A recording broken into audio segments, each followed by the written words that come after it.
Hello, welcome to this video. Today I'm gonna see Denmark explained. So I'm gonna learn more about Denmark. I hope you enjoy the video and let's see. Segment we'd like to call Quick Country Overview. Not too shabby of a segment title, right?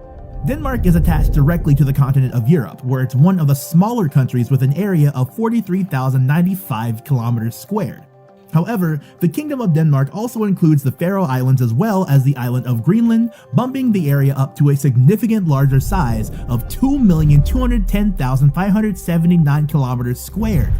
Denmark is also a part of Scandinavia, which commonly is the term used for Denmark, Norway, and Sweden, while the term the Nordics also includes Finland, Iceland, and their associated territories such as Greenland, Faroe Islands, and Åland. Åland. Yeah, try to say it yourself, it's not easy. Denmark is connected to Europe via its only on-land neighbor, Germany. All the other borders are maritime, with Norway and Sweden to the north and United Kingdom on the very far west, all the way across the North Sea. On the opposite of Denmark, being the east side, we have the Baltic Sea, and in between these, we have three passages, which is called, named from west to east, Skagerrak, Kattegat, and the Sound, or actually it's called Øresund, but my Danish probably isn't on point here. The population of Denmark is around 5,800,000, which ranks them pretty far down to the list of countries and dependent territories by population. And we can spot Denmark first at number 115 on this list that consists of 235 countries and territories.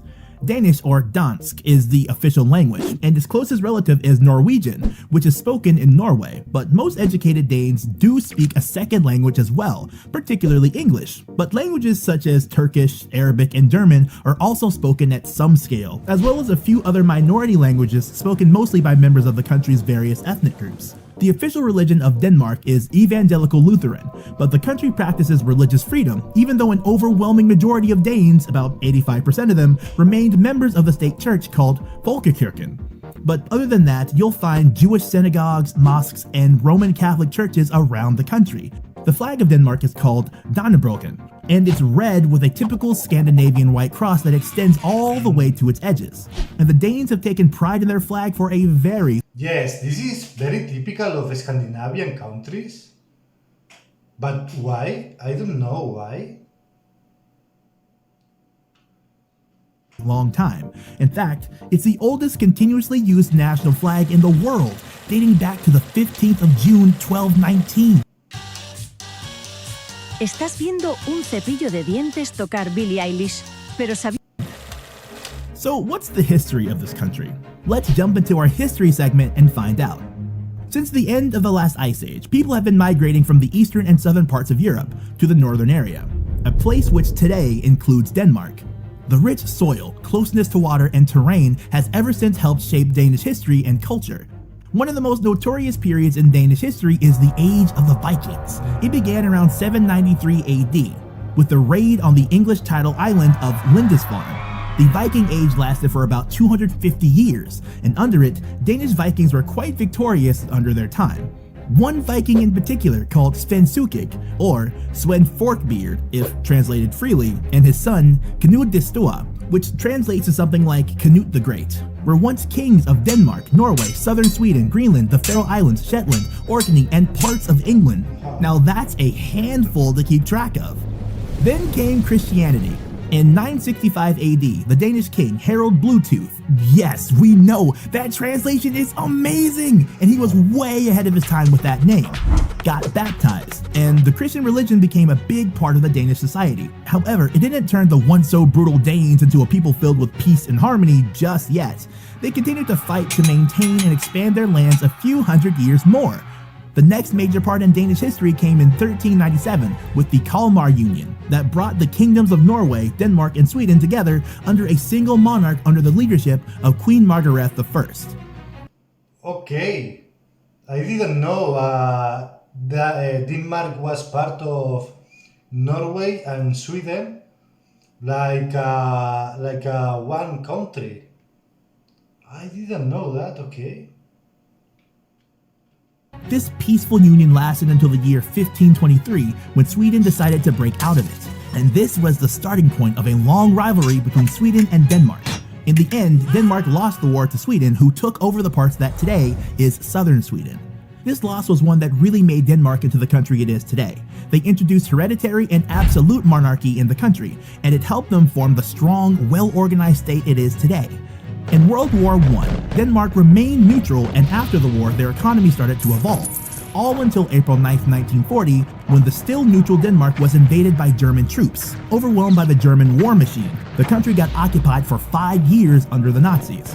But the light returned to the Danish people. On May 5, 1945, Denmark was free from the German occupation, all thanks to the Grand Alliance, which consisted of the UK, US, and the Soviet Union.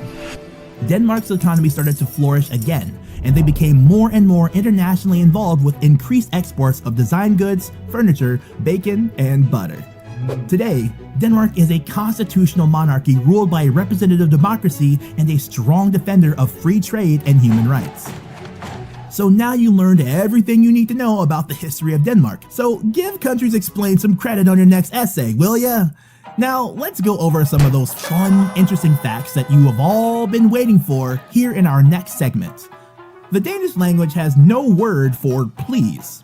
Danish people simply think that helping another person out is just something you do, and therefore, you should not have to beg for it. I kinda like that, to be honest.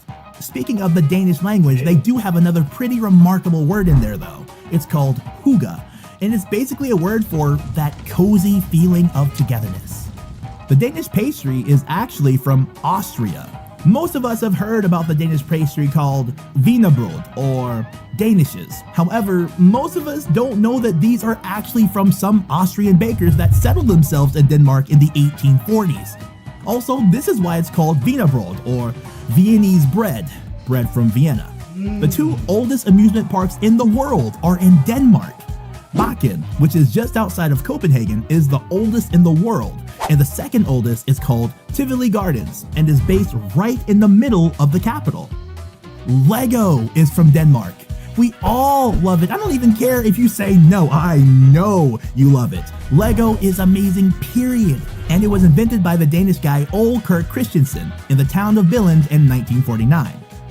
No matter where you're at in Denmark, there is a maximum of 52 kilometers to the ocean. So if you want an ocean view, move to Denmark apparently. So what's the country really famous for in the world? Well, like most Scandinavian countries, it's known for its high quality design and architecture.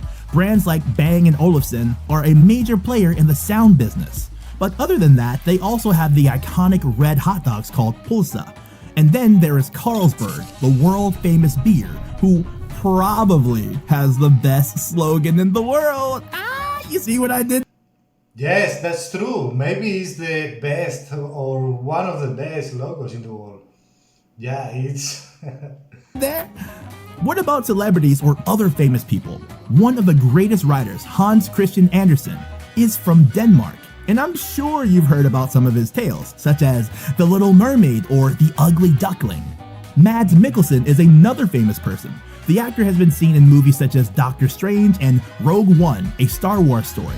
Or what about the American series Hannibal, where he played Dr. Hannibal Lecter himself? And let's not forget about the physicist Niels Bohr, who in 1922 won the Nobel Prize in Physics in recognition for his services in the investigation of the structure of atoms and the radiation emanating from them. Alright, that's that. We could probably speak for an hour more about this amazing country, but we promise you guys, we won't rant forever. Just a quick overview of each country in the world, for starters at least. Who knows what the future holds? What did you think? Wow, I didn't know that Denmark was part of Norway and Sweden, like a one country. And after this, Sweden separate, but began a war between Denmark and Sweden. So I didn't know about this war between these countries. I always thought that Nordic countries have been always nicely between each other, you know, but there are a lot of wars also, so this is crazy. And also I didn't know that Germany invade Denmark. but only 5 years told. How many times Germany invade Denmark?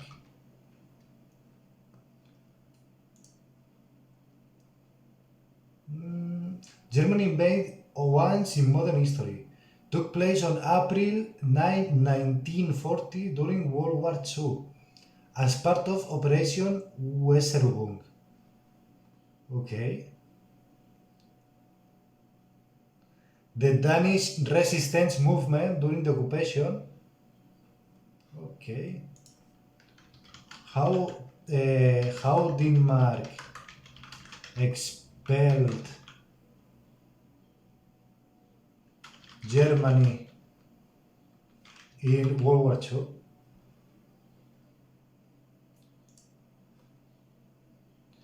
Denmark didn't expel the German force by direct military force. Instead, they survived the 5 years occupation through a cooperative model protectorate, which later evolved into widespread civil resistance. Wow. So the people resistance 5 years. That's crazy. That's crazy.